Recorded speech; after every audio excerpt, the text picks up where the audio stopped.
How's it going, guys? JP here, and welcome to day number 28 in my second annual 31 Days of Horror. The film that I'm going to be reviewing today is Phantasm 2 from the year 1988 with the tagline of "The Ball is Back."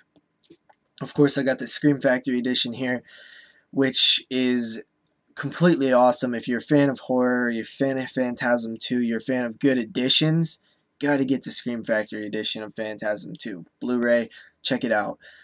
Phantasm 2 picks up right after the first one, which don't you just love when movies do that, when sequels do that? It doesn't happen a lot, but when it does, it just sets the mood right away. You're automatically into it. You hit the, ground running, and you're, you know, uh, ready to go. Um, so yeah, it feels more like a continuation than another film, and I always like that. We have Mike and Reggie. They plan on taking a trip to get Mike's mind off the fact that his brother was murdered by the tall man. Reggie somehow believes that Mike is, that Jody was killed in a car accident, and you're not quite sure why. It's very ambiguous. The Phantasm films are like that. But at the same time, you're not disputing it. You're not like, oh, that's bullshit. You kind of get it. You kind of get the mysterious thing that's going on in the Phantasm series, the dreamlike thing. So basically what happens is Mike goes to get his stuff. The tall man shows up, captures him. Reggie blows up his house, and it cuts forward 7 years. Mike is in kind of a mental hospital. He's finally being released. He was talking all kind of craziness about the tall man, and of course nobody believed him, so he realizes that he has to act normal for them to let him out. So he fakes like he was just dreaming all that stuff and nothing really happened. They let him out. He reunites with Reggie.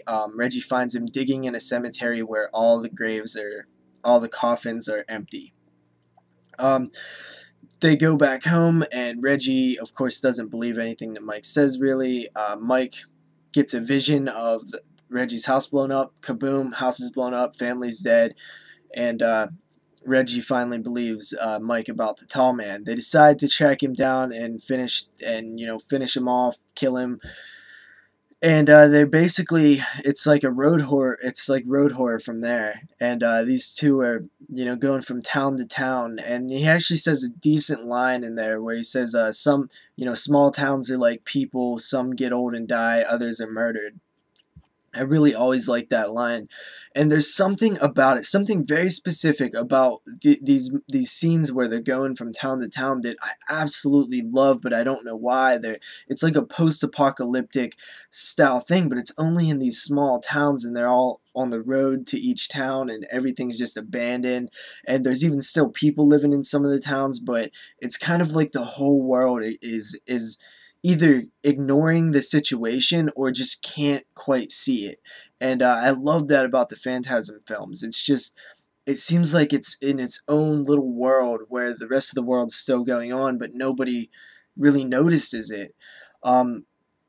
So yeah, Mike is looking for this girl that he keeps having visions of because he somehow feels that there's a few people out there who are connected to the tall man and connected to each other, and they're like the last hope type people.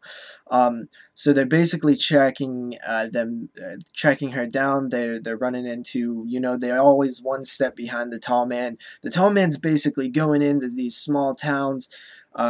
Taking over kind of, and using the dead people in the towns, turning them into these dwarfs, and doing some kind of slave stuff with them. We're not really filled in on a lot of the stuff ever in the Phantasm series, but that's what makes it so cool. And they eventually get to this town where they meet the girl, and they meet, and the tall man's there, and that's basically where I'll leave the plot off. Phantasm 2, to me, is so awesome. I absolutely love this film. I think it's one of the best sequels ever made, hands down. It's one of my top 20 favorite horror films. I just get so excited when it's on. there's something about just the mythology of all this stuff in Phantasm, and just how much imagination it took, from the dwarfs to the tall man himself to the yellow blood to the spheres, and how they work and how they seem like they're used for a bunch of things, and it seems like they're more important than they ever show us. It feels like, of course, you can make a whole movie just on the spheres alone. That's how cool they are and how original and unique they are. But it feels like there's this whole mythology behind every character and everything in the Phantasm series that is not really ever, you know, it's not really went into too much. You don't know a lot about everything, but it feels like there is a lot to learn.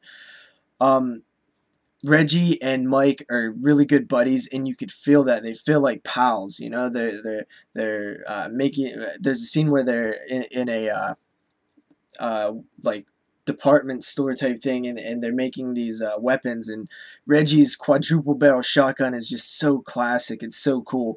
And speaking of Reggie. Reggie is such a cool character. To me, he seems like he could have been, you know, a less handsome Bruce Campbell style actor. It really bugs me that he's never really gotten, you know, the attention that he deserves. He really is a cool actor. I wish his career would have really took off, because I think he could have done a lot of cool things. Um, yeah, but you know, there's just so much cool stuff to look at in these movies, and they're really ambiguous, and you don't know what's really going on. You don't know what's really happening and why people don't know things, but for some reason it just works. I know it can, to some people it probably might seem like it's stupid, but I don't really think that it is. I just think that it's something that you have to think about, and you have to really use your imagination and fill in the blanks on certain scenes and take it how you want to take it. Um, I can just go on forever and talk about what I really love about this film. There's also another moment in the film where the tall man will just be, it's not jump scares, but he'll just be in the background, or the camera will pan over and he'll be there, and it always creeps me out. And um, when I was a kid, the tall man scared me. He's so awesome. He's just like harvesting the people in these towns, and he's just going in and wiping out. He's like a disease, or a cancer, and it's just what he's using these people for, these dwarfs, and how he's taking them to other planets to be slaves and stuff. It's really cool.